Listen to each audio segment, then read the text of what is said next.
USC wins the Pac-12 title once again. Damn, I wish we had did that in real life. But we beat Oregon, and we're in the Natty. And our opponent is out of Conference USA of all conferences. The Western Kentucky Hilltoppers are going to be meeting us in the Rose Bowl. Antonio Sears loses the Heisman Trophy to Brad Jones, the quarterback from Missouri. Look at that. All finalists for quarterbacks, just like in real life. So Steve Tatum won the Chuck Bednarik Award. He also won the Bronco Nagurski. Also, I believe, yes, Antonio Sears won the Davey O'Brien, John Simmons is winner of the Outland Trophy. And look at that, Steve Tatum also won the Lombardi. So Tatum swept the defensive awards that he was eligible for. So we're here in the Rose Bowl. We're taking on the Western Kentucky Hilltoppers representing Conference USA. Of course, we're representing the Pac-12. So heads up, the audio eventually goes out on this video. And it might be some lagging. I have no idea what went wrong, but apparently it happened while I was recording. And I didn't realize it until after the video was over. So my bad, alright? So let's get on to what's going on in real life, man. So the bowl season starts this Friday. We got the Bahamas Bowl between the Miami of Ohio Redhawks and the UAB Blazers. And then we got the Cure Bowl down there in Orlando between the Sun Belt champion Troy Trojans and the UTSA, that's Texas San Antonio, for those of you that don't know, the UTSA Roadrunners.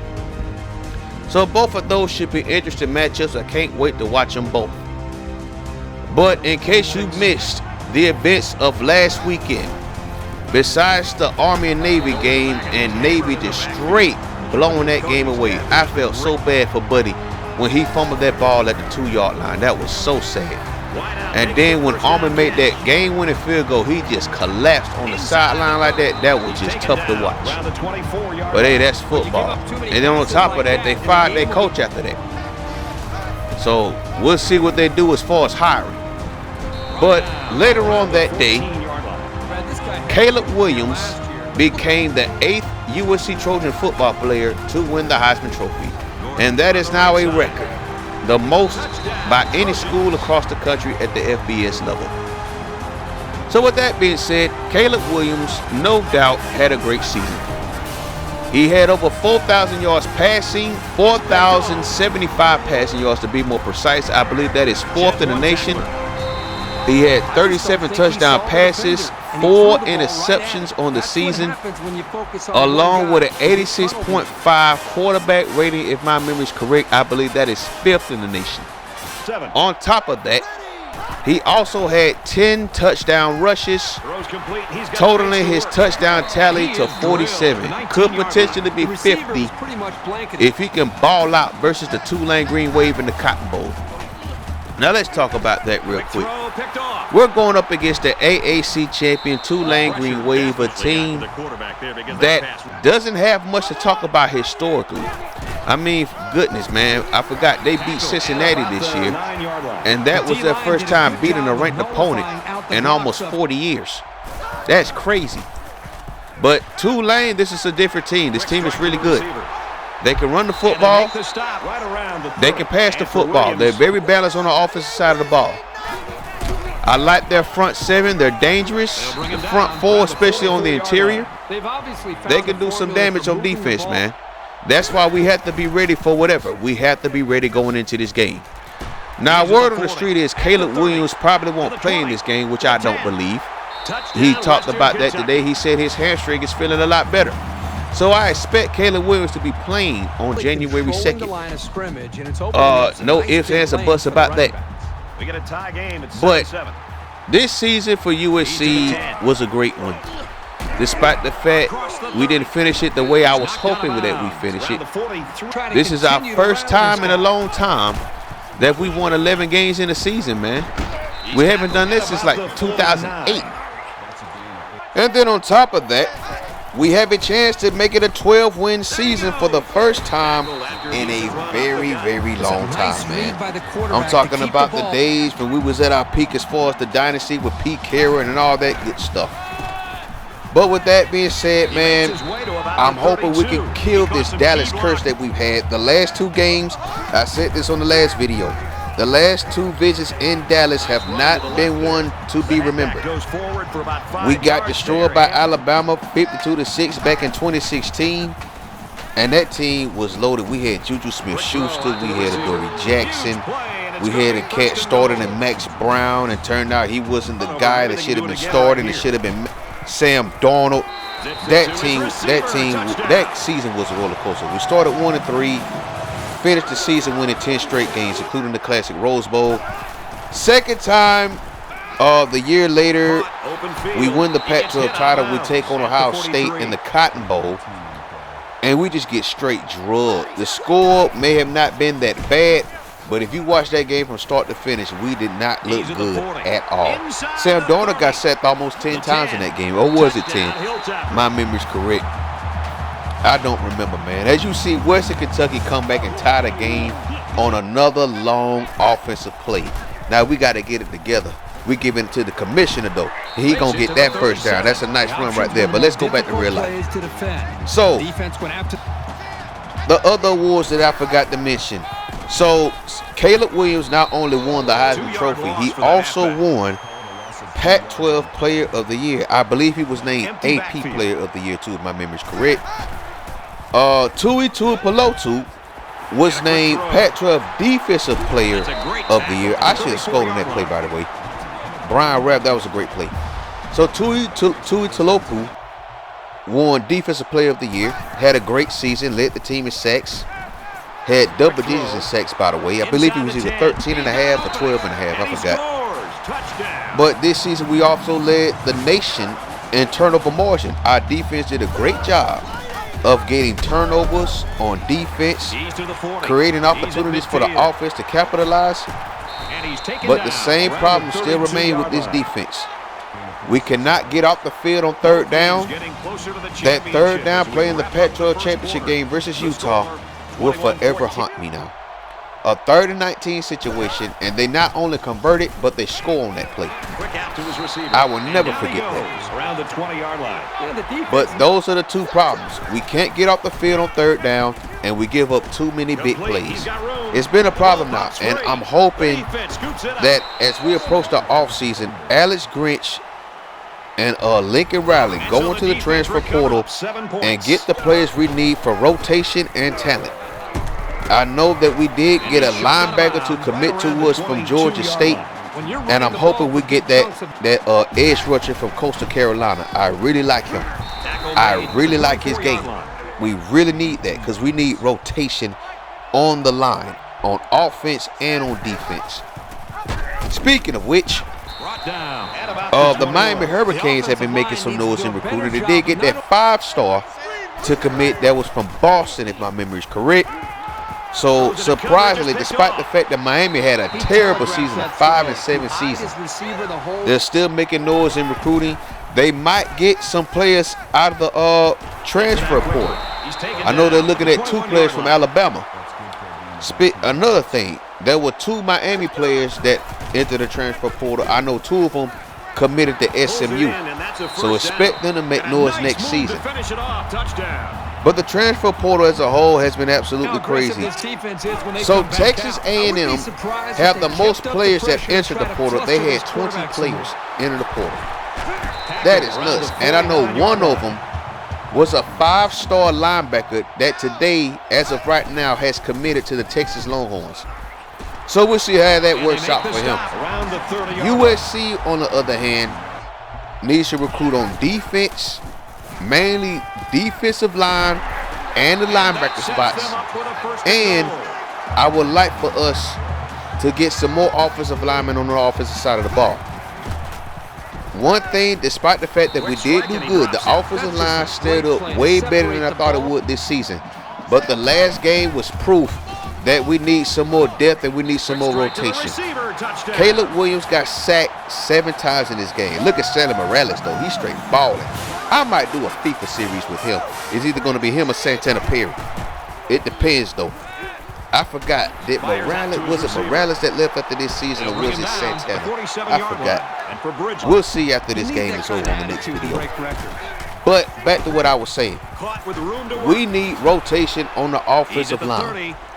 A lot of players fatigued out. We had 2 players that we missed for the rest of the year. Or was it 1? No, take that back. It was just 1. Take that back. It was 2. I forgot. Our starting center got injured in the Pac-12 championship game. And then Voorhees wasn't available to play in that game. And we really missed him, man. We really, really missed him. I'm hoping that we eventually get it together, dog. Because, like, real talk. You see the potential, but we just have to put the pieces together, especially on the defensive side of the ball. Nobody's going to hand that to us either. But back to what I was saying. If we can somehow finish this season on a positive note, get that 12th win of the season versus the Tulane Green Wave.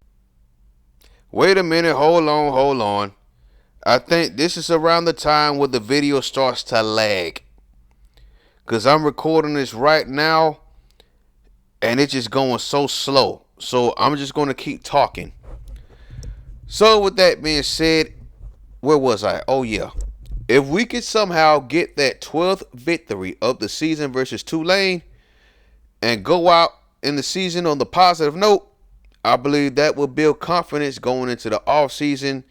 And, you know, of course, I forgot we still have the first recruiting section, the first signing day section, which is what? I believe that is in 6 days. I believe that starts on either the 21st or the 22nd. We got that, the transfer portal going on right now. And then on top of that, of course, you got signing day. We got spring ball, winter workouts, and all that good stuff. If we can go into next season and take care of business, I'm not going to say we will, but we can make another run for the college football playoff, man. But remember, next season we got Oregon, we got Washington this time, and then, you know, Colorado is looking to make noise now with the hire of Deion Sanders. It's going to be our last season in the Pac-12 as a football program before we go to the Big Ten in 2024. So I'm anxious to see what we do with that. But the transfer portal news has been going big out there. I talked about Texas getting old buddy from Texas A&M, that 5-star linebacker. I'm hoping, I know that USC is looking at a lineman from Tulsa, and I'm hoping we get him because that's another big physical presence that we need in the trenches. Because that last game versus Utah really broke my heart, man. It was painful just seeing Caleb getting sacked time after time after time. 7 on top of that. Plus, of course, I said earlier, we got the bowl season starting Friday. It's going to be crazy on Saturday, though. You know, you got the NFL games going on Saturday. And then on top of that, you got the bowl games. And, of course, the biggest bowl game I'm looking forward to is the Celebrations Bowl. That's going to be a great matchup. Everybody's anxious to see if Deion's going to go out on top or is he going to lose again in his last game as head coach at Jackson State. They did hire T.C. Taylor, which was a great hire, by the way. I did see that video on HBCU Game Day. If you haven't checked out that channel, you should on YouTube. But, yeah, that was the right hire. And then on top of that, yeah, man, we got the FCS playoffs still going on. I am anxious to see the rematch between South Dakota State and North Dakota State. I can't wait to see that matchup. I believe the other matchup is what? I forgot, man. I know it's what?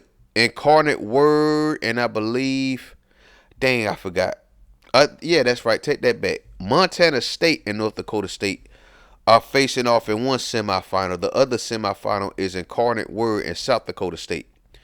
Now, if it turns out to be a North Dakota State and South Dakota State championship game, that's going to be nuts, and I can't wait to watch it. I really got to tune into more FCS games because, in my opinion, the FCS is underrated. It should get more TV time. There's a lot of good teams on there. So, yeah, USC, we're looking to take on Tulane. Another bowl game I'm looking forward to. Of course, everybody's looking forward to the college football playoff. But another bowl game I'm looking forward to is the Rose Bowl between Penn State and Utah.